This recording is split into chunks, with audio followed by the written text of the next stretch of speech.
Hey Tankers, welcome to another episode of Sunday Best. Today, it's episode 17, and we're going to call this one Fallen Heroes. So this is another video of aces that did not make the top 10 in our fall ace contest, and I've got 3 videos coming at you today, so we got a bit longer video, but I had 3 games that got knocked out by 3 better games. So anyways, we're going to get into that here in a minute, and I just want to make sure you guys all know that keep your aces coming in. The update was a couple of days ago, and I am always still taking videos. Keep those aces coming in, because any ace that you get on our point scoring system can easily win you the first prize of $20. This one is by Colonel Kobe, and it's in the Panther M10. So here we can see he is on Himmelsdorf, and he is going towards the heavy route, but it looks like the heavies are turning around going the other way. Some of them are, at least. Anyways, guys, so a little bit of background on the M10. So if you didn't know, it's a premium tank in the game. I happen to really like this tank. I think it's the first or second premium tank I bought, actually. And actually, I've never aced this tank, unfortunately. But it's a really fun little tank to play. The gun on it is just unreal. It's like a 4.3 second reload.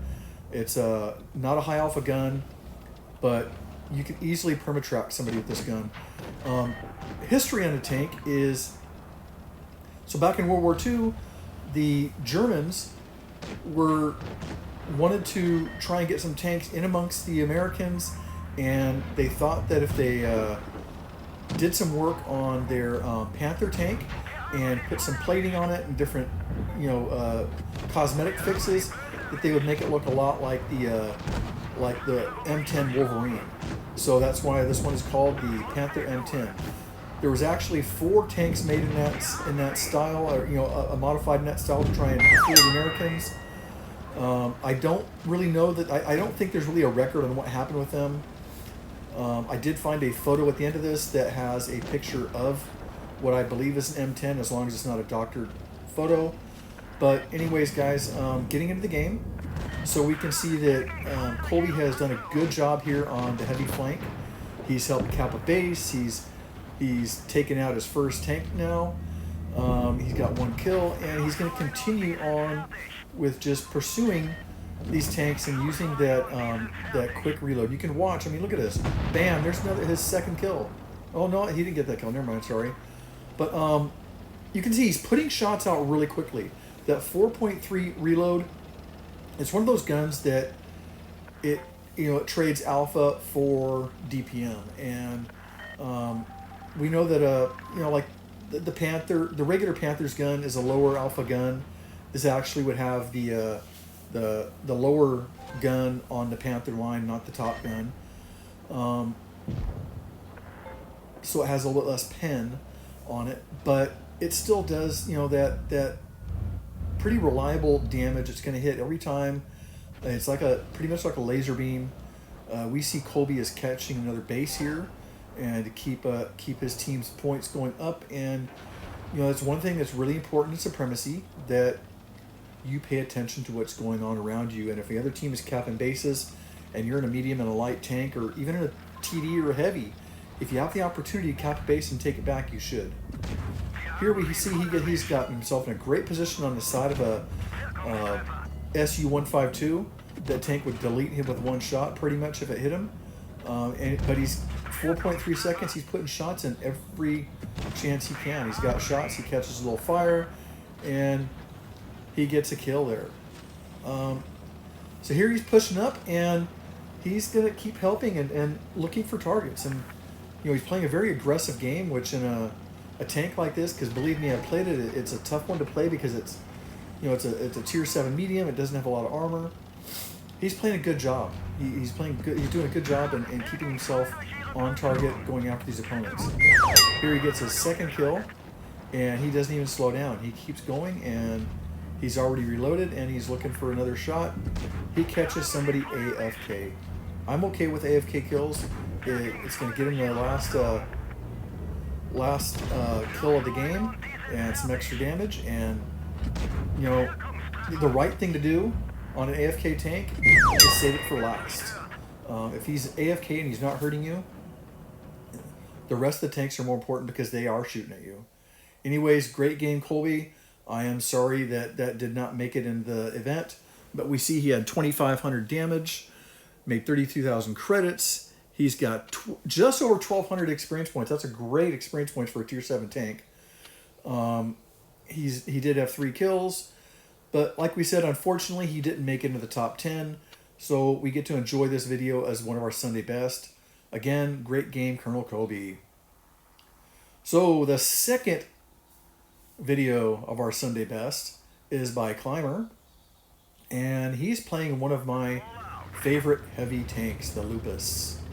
I bought this tank, I think the first or second day it was available. I saw it. I was in love with it from the beginning. When I saw it, I had to have it. I bought it. Now, one of the things that really pisses me off, sorry Climber, is that he aces this friggin' thing like whenever he wants. He's great in this tank. I still have yet to ace this tank, but I've got at least 3 videos on the channel of him in the LUPAS with aces, and he does a great job here of playing it. And he's playing exactly how you need to. He's playing it hull down.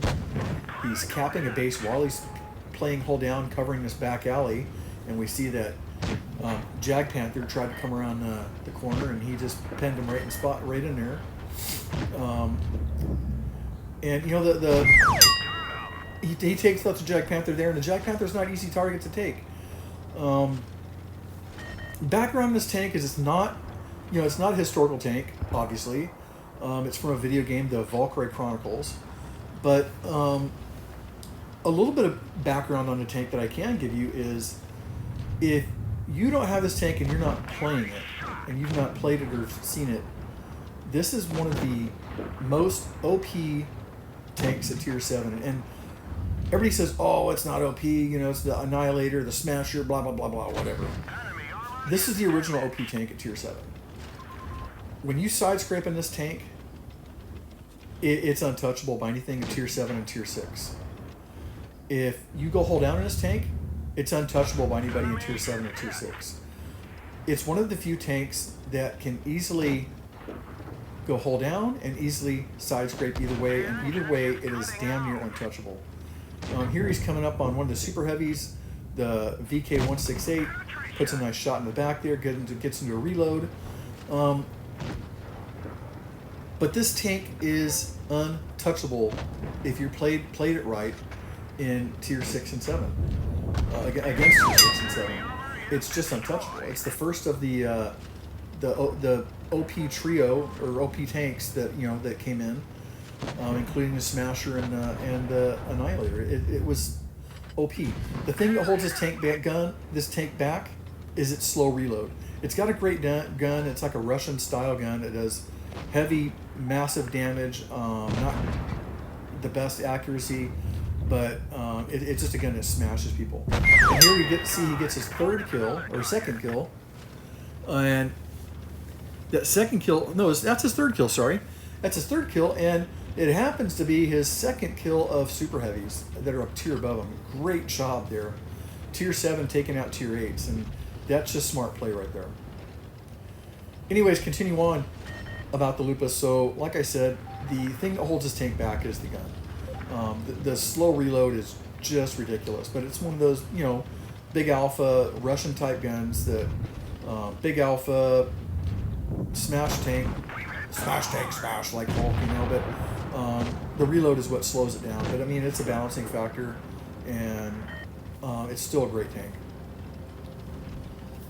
One of my favorites, like I said, one of my favorites at tier 7. Just love playing this tank. It's so much fun.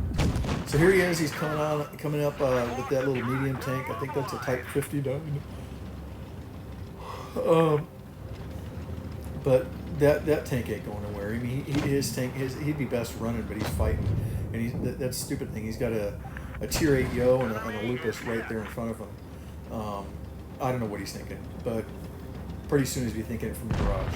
Yeah, there he is. He's gone. So that's a victory right there, guys. Great game out of Climber in the LUPAS. Really good one, Climber. Unfortunately, it did not make the top 10. We see he has over 3,500 damage. He's got 3 kills. He's got over 1,200, almost 1,300 experience points. Just a great all-around game. Unfortunately, we've had some really good games turned in, and it doesn't make the top 10. But anyways, great game, Climber. Okay, so our last game of the Sunday Best, episode 17, is by Sam the Tanker. And he is going to be in another Tier 7 tank, the Gravedigger. So another fantasy tank that's in the game. This is from Mad Games. The first Mad Games released this tank. This is one of the ones that they said was OP when it came in the game. But it's really only OP against, like the LUPAS Tier 6 and 7. This has a 6-shot autoloader in it, and it's low. Each shot is low alpha, but it'll easily put out 500 points of damage on a clip. More than 500 points in a clip. From the front, it's unreal. It's unreal. And here's a position where it's going to shine. Like I said, from the front, the armor is unreal. It's crazy. So everybody looks for ways to counter the Smasher and the Annihilator. Recently, I was in a game. I don't remember who it was, but they were playing an Annihilator, and they were playing the Gravedigger, and I was playing something else. I'd gotten killed, so I'm watching him play. He came up on an Annihilator face to face, and I watched that Annihilator put 2 clips into him and bounce every single shot. Over 1,000 bounced points of damage in 2 clips from an Annihilator. Annihilator cannot pin this from the front. And as you saw a minute ago, on the bounce shot from the Smasher, he's going to have trouble pinning him from the front too. So if you own the Gravedigger and you want to be playing Tier 7 and you're tired of facing the Smasher Annihilator combos in Platoon, this is the tank you need to play. We see that Sam is having a great game here. He's just got his first kill. He's going to be capping a base now. And he is just unloading clip after clip after clip into these people. And that's what this tank does. It fires 6 shots. It has about a 12, 13 second reload for the whole magazine. And then it's ready to go again. And you can just come up around a corner like this and get behind somebody. And as soon as you see him, it's bam, bam, bam, bam, bam, bam, bam. And look at that, dude. Right there in a split second, he puts in 2-3 shells into that tank. Amazing. Excellent. It's just such a great tank to play. I know there's people that are purists that hate the fantasy tanks in game, but you know what? That's probably because you don't own this tank. This is just a fun drive. No matter what you do, it's a fun drive. And Sam is doing a really good job here. He's keeping himself very mobile. Each team has one cap. His Sam's team is actually up by about 150, 200 cap points, and he is putting himself in position. They own the cap points. They have an advantage. There's no reason to push down into the valley until you need to, getting out of the buildings. He used to cover the buildings. He's tracked. He hit a track shot on this guy, and he's just keeping himself targeted on the guy that's there, and just protect that cap and keep the points going as best you can. There's no need to push yourself in positions that you don't need to. And here he puts a couple shots into that. I think it was an LTTB, wasn't it? Trying to get away. You can't see from this angle. Look at us here. It's a shot, but he doesn't get it in there, and he's on a reload. But we can see he has 2 one-shot tanks in front of him. If he gets a chance to get that clip in here, he might be able to pick up 2 quick kills right now. But he's got his reload. He's playing it cool. There's no reason to be stupid. There's no reason to jump out there and take chances. He's lost about a third of his hit points, but he's still in good shape. He's just looking for targets of opportunity, and somebody's getting shots in him on the side, so he's going to have to readjust. He's going after that one shot, and he gets one bounce, once missed, one bounce maybe. He takes a bounce, sorry. But he's in a good position here. Defensive-wise, they're still winning on cap points. There's, here he gets his second kill, and he's just in a good position. Here he's got the VK36H on him. He's just keeping, he knows that H can't pin him from the front. Look, there's another bounce.